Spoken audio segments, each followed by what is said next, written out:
Hello mga kapaps, welcome back to my YouTube channel, no? Burns Fire TV mga kapaps. Now mga kapaps, natibang unit diri. Gitawag na to og inverter unit, window type aircon carrier inverter unit mga kapaps. So far mga kapaps, na-check din nato kung sa iyang problema. Based ato ang diagnose mga kapaps is may problema sa iyang PCB board mga kapaps, no? So makita nato diri na may mga corrosion. Ang giingon sa tag-iya mga kapaps is nabasa daw ni, possible nabasa daw ni sa ulan. So ipakita na to na mga corrosion mga kapaps. Kasi mga acid rain mga kapaps, no? So possible gid ani mga kapaps is nasunog na gid ang board. Tapos mga kapaps, gi-check sad nato ang iyang control board niya mga kapaps. So okay iyang control board. So far sa atong diagnose, na diri possible gyud ang naguba gyud nga board mga kapaps, no? So far sa ato ang pag-check mga kapaps is pag-check na to sa bridge diode, shorted siya mga kapaps, no? So meaning to say doon na nagka-problema sa yang board mga kapaps. Ipakita na to niyo mga kapaps, no? Ginsa na to pag-check ang bridge diode. Ato na ni na-check nini ha. So based sa atong pag-check, 1 hand lang ta mga kapaps. Ay medyo kuan. So kana, no? So muna yung reading mga kapaps, nasa mga 3, no? 4 something 4. Nata sa resistance mga kapaps. So kana same gyapon siya. Ngari ka sa ikaupat niyang pin mga kapaps.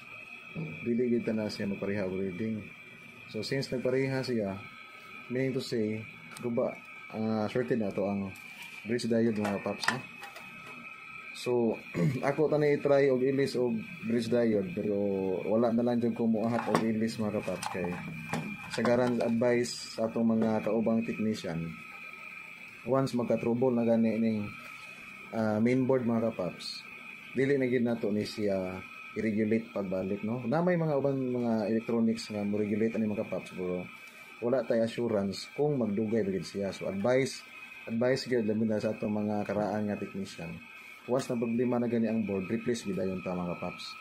So mo na nga dili na ta mag-ilis kay luoy kayo ang tag-iya, madoble ang gasto, nagpabayad pa ta og labor sa pag-repair ato pa ni ipa-regulate. Tapos upay assurance kung pila siya ka months, kailang warranty 1 month ra. So after 2 months maguba ni siya mga kapaps, so doble na sad ang gasto. So ato ang gi-advise tag-iya, nagpapalita og bag-ong board mga kapaps, no? So far ang ato ang board karon naabot na 1 week tang gapaabot mga kapaps. So muna ni ato ang bag-ong board. So makita nato mga kapaps na bag-o gyud, no? Bag-o gyud siya.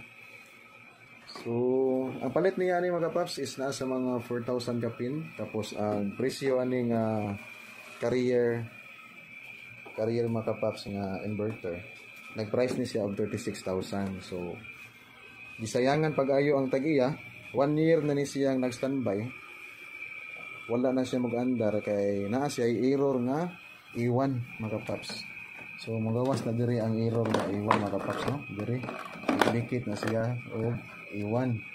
So ang iwan mga kapaps, ato nang gi-research based na nga error mga kapaps is nagproblema gyud diri sa mainboard. Muna siya ang iyahang iwan error mga kapaps, mainboard nga problema. Tapos mga kapaps, ang presyo 36,000. So di masayangan ang tag-iya. So ang iyang gibuhat, iyang gipaayo. Tapos ang board 4,000 naman. So i-try na to og fix mga kapaps. So far, ang kaning inverter compressor mga kapaps, na-check na ni nato. So hopefully yun na wala ni siya ma-apektuhi, no? Hopefully nga wala ni siya maapektuhi kay sagaran gid mga kapaps, labi nag-board mo trouble, maapektuhan gid ato ang compressor mga kapaps, no? So pasalamat sa ta kay ang control unit so far okay siya, wala siya maapektuhi. Ang yaharang mainboard mo naapektuhan. Tapos pag check na to, beyond checking sa atong kuan compressor, so okay siya, no? Based ato ang digital nga analog mga kapaps. So ipakita sa nato niyo kapaps, no? Na magi-reading ato ang kuan compressor mga kapaps. So ang pag-check ani mga kapaps, i-check lang nato mga kapaps ang UVW, no? So far na siya ay reading 2.9. Kani siya na siya reading 3.3 mga kapaps, no? So ari sa pikas.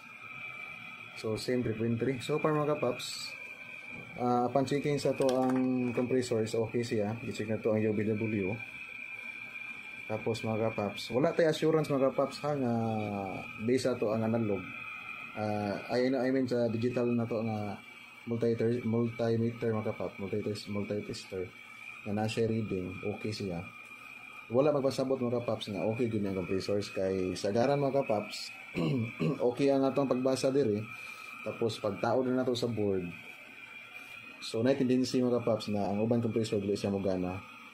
So ang the best way gyud nga mahibaw-an gyud nato ang compressor nga okay siya is naa gyud ang tatay board nga universal board nga i-test nato ang atong compressor nga mogana ba siya.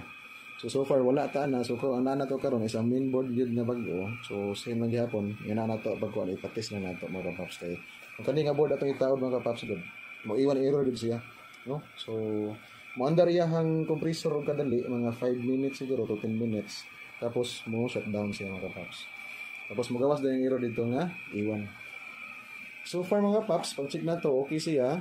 Tapos mo to gipakita ko ganihan ninyo sa ato ang analog nga multitester, no, nga problema yang board. Tapos okay ang compressor. So itaw na to ang main board, ang PCB board mga kapaps. So unsay result, no? So far okay man yung control board niya. Tapos ipakita na ko ninyo mga kapaps usa na to pagtaod sa iyang main board.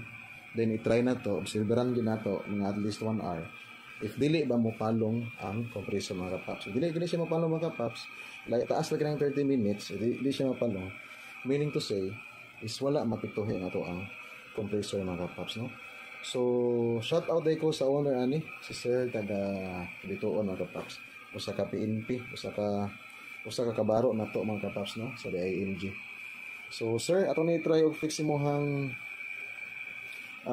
aircon kay murag 36,000 ka man ya medyo bugat sa bulsa, sayang sad kaayo kung ato ang i-dispose ang unit, no.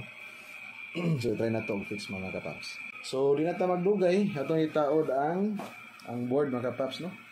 So mag-set up sa ko og video mga kapaps.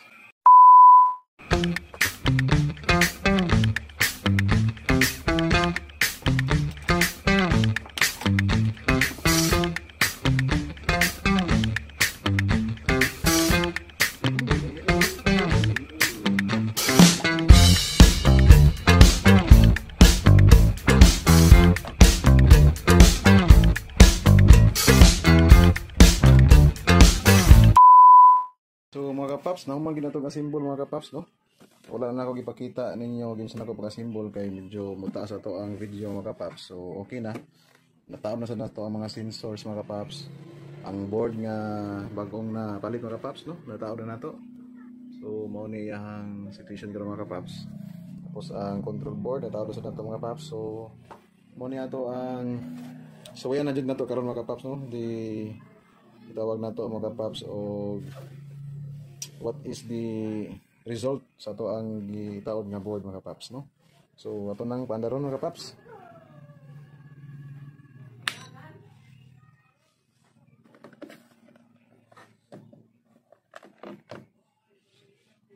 Okay, so yun na to.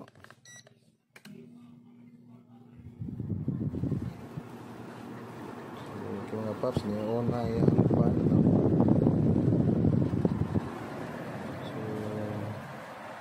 Sila mga kapaps, fan pa na iyahang muandar mga kapaps, no? Hindi pa ni muandar ang iyahang compressor. So garo na pa ni sa mga 30 minutes,